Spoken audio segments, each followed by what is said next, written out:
Yo guys, welcome to the first edition and the first video of exposing Alex Belfield. If you guys have been living under a rock, let me explain who is Alex Belfield and why we're here today to expose him. Over the last few weeks, over the last few days, we've been talking about Alex Belfield and why he's keep asking people for money. This man is coming across as someone who is just take, and he's never giving back. And it's a real shame, because I used to be a fan of Alex Belfield. I used to enjoy his content until I started to see the man for who he is. This guy pretends that everything's all good. He laughs at mental health. He finds people who are a little bit obese or fat. He laughs at them. And he just really makes fun. It's really horrible comedy, to be quite honest with you. In a world where mental health is on the rise, he finds it very funny. Who is Alex Belfield and why are we today talking about him? Alex Belfield is a man who used to work for the BBC. He's worked for radio stations up and down the country. He's mingled with stars along the way. Now, ever since he has left the BBC, he got sacked from the BBC, he has now set up a YouTube channel called Alex Belfield, the Voice of Reason.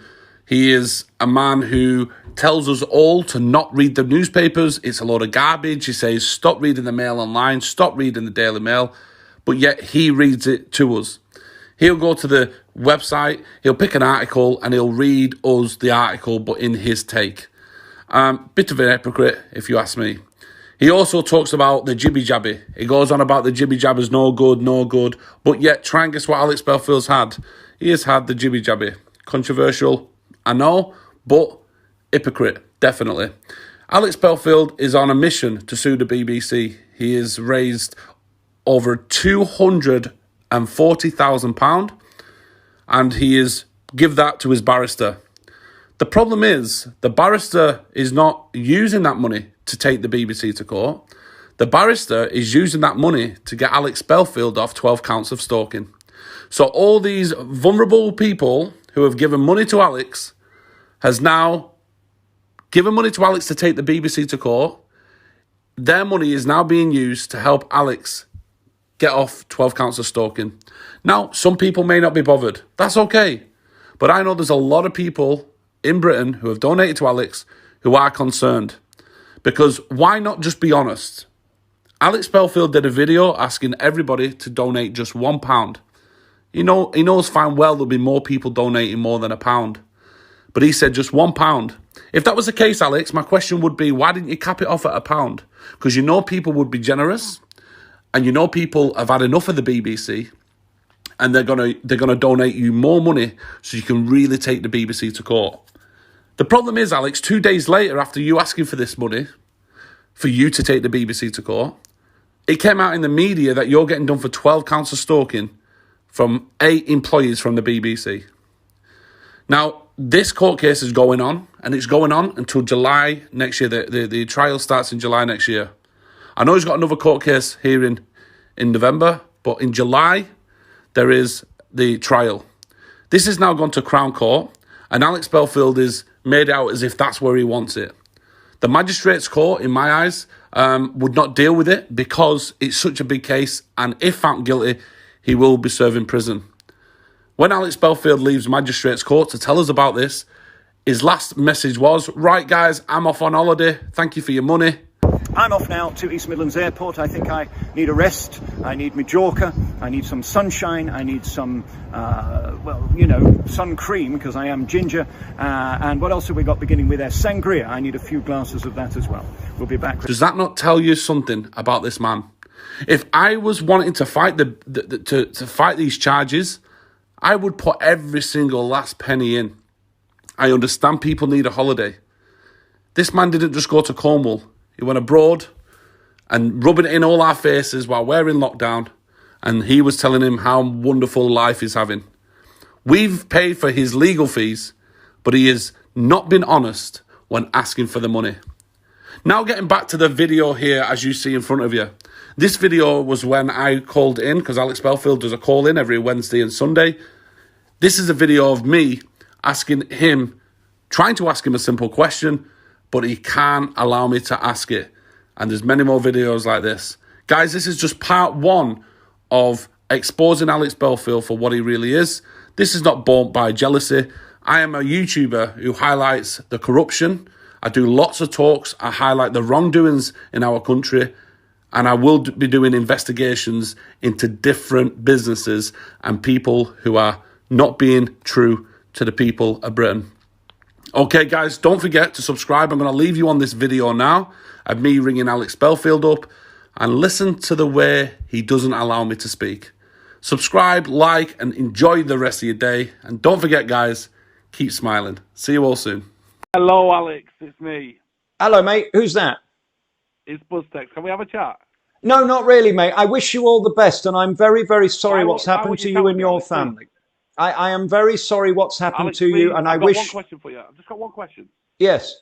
Right, okay. So, as an auditor, we work very hard. We work very hard. But you're putting your energy in the wrong direction, Buzztex. I don't know who you are, and I'm sorry they named and gave your address, but you've put your family and your daughter in danger, and you must realize so. When you bait the police, you have got what you deserve in their eyes. They don't care about you having the right of way. They've told you a million times they don't understand the law, that you have the right to film in public, and now they're getting the revenge, and I feel very, very sorry for you and your family, because they're not going to let you go. You do realize that, don't you, sir? They're not going to let you go. Sorry, but I need to interject here, guys. Alex Belfield pretends he cares. Oh, they will not let you go. They will not let you go. Well, Alex, you must know what it feels like for the police to come in on someone, okay? You know this, surely, right? Why are you not having sympathy for someone who is getting harassed by the police?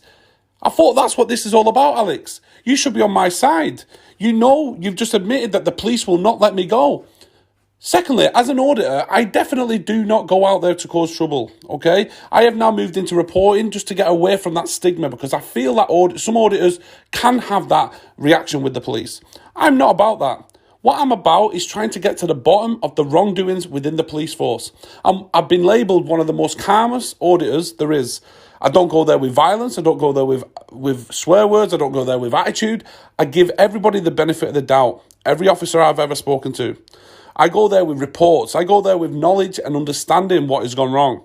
It was only 3 days ago I went to a police station to report a female who was in custody who died in the hands of the police because they did not check on her.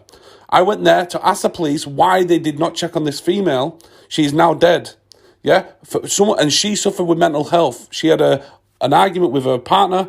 She was found walking down the main road in her jammers, in her PJs, and she got arrested, brought into the police station. She was left alone, and she ended up killing herself in a cell. Now, there is an inquest going on, but my point is I wanted to go and get some feedback from the police and ask them why they think of it. And the video is on my channel, and you can go here and listen to what the police have to say.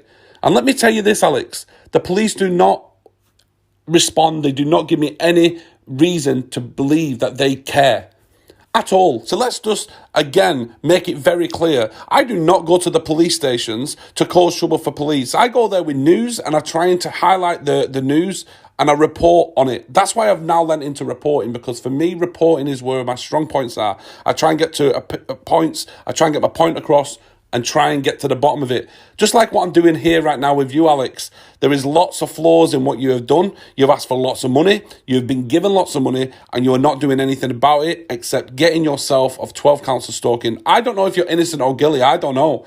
But you haven't been honest with the public when claiming the money. I just need to put into context a little bit just about this next part of this conversation me and Alex had. There was a video which I did. I go to public buildings as well, like town halls, libraries, bus stations, wherever it is, I will go. Not just libraries. There's this one video which went pretty big. A lot of people watched it. It was a little bit controversial. I went to a library, and I like to see what they have in place, because these public buildings usually set trends for other shops and that to follow. There was obviously the track and trace as you walked in. I declined that. Wear a mask, 2 meter distance, blah, blah, blah, all that kind of carry on. Yeah. So I go to these places to see what is different to shops, etc.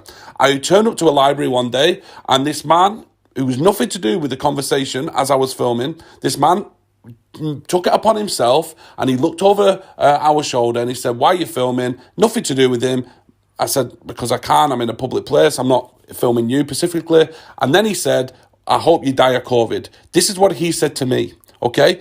My response was, you're a horrible, horrible man. And Alex, after watching that, this is what he had to say. You're a beast, so I hope you die of COVID. I hope I die of COVID. You're a beast. Look at you. You horrible, horrible person. And you picked on a man, and you did pick on him, who was clearly vulnerable, wasn't looking for a fight, and you made a fool of him. And I understand why he was upset, and I don't like that. When you're going into public places, picking on members of the public, the people I pick on this channel. Can I talk about something? That man told me to die of COVID. I don't care. You picked on him. You don't have the right to go around. I didn't pick on him. Sir, you need to realise when you stick a camera in people's Someone's face. going to tell me to die of COVID. I hope you die. No, you're always the victim. I've seen this a million times. Listen, Buzztex, I wish you well, and I admire what you're trying to do. You've gone about it the wrong way. You've put your children and your wife in danger. And frankly, at this point, you're deserving what you get, because you don't understand that when you go up to people in the public domain and start filming them, they don't like it and it offends them. And if you can't see that, sir, unfortunately, I can't help you. That's not my style. I don't do it. It's not. So as you've just heard it there from the horse's mouth, I deserved it. I deserved that man saying, I wish you died of COVID. This guy had nothing to do with the reason why I was in that library. I wasn't filming him. The video is in my title. You will see he calls me over. And I go over and then he goes, I've just heard you having a chat with the manager. Why don't you do something? And I was like, no. And he was like, well, go on, do one. And I was like, I'm filming in public. I'm entitled to. And then he says, I hope you die of COVID. Guys, this is the level of wrongness. He said this to nearly 8,000 people in his chat, and I got a lot of abuse for it. I have now put into context exactly what Alex has just said. Let me tell you this. I am not an aggressive person. I do not want anything bad to happen to Alex. I don't want anything wrong to happen to Alex. I want the truth to come out. And Alex, I believe I have enough evidence to make it clear to everyone in the public exactly what you stand for. And I'm sorry, Alex, I don't think you stand for the people. Because if you did, you'd be standing for auditors and you'd be standing for the people fighting. This is an absolute joke. It's a scandal. And I really do think that you need to start coming and speaking truth. Guys, my name's Buzztex. I'm speaking truth. I'm putting everything into context. And Alex, I'm afraid you need to start realising what you are doing to people with mental health and what you're doing to people who are on the plumpish side, because you are a bully. You've just said there, I always claim the victim. Well, let me just show you who's claiming the victim. Now, this is a man who goes around every single day laughing and joking at people who are obese, who have mental health problems, and people who are suffering day-to-day life. He thinks he lives in a pit estate, but yet he has grand piano in his house. He has an extension on his house. He goes abroad when he wants. He makes thousands of pounds every single month on AdSense revenue. We've estimated on Social Blade £40,000 every single month. As you can see there, following the horrific events on Friday, I've spent this morning on the phone to the police. Now, ask yourself this question, Alex. Who is playing the victim? I have never once at all threatened to beat you up, kill you, visit your home, or even violence against your family. That is not my style. That is not something I do. I am here to try and get to the bottom of where this money is and what you are spending it on. I wish you all the best. I don't want anything bad to happen to you, but you are claiming you are playing the victim here. You have put tweets out about me all weekend because I'm speaking facts, and you need to wake up to the reality and start being honest to your members and your followers. I wish you luck, Alex, and this is episode 1. More to come. Stay tuned, guys. See you all soon. I love you, and there's nothing you guys can do about it. See you later.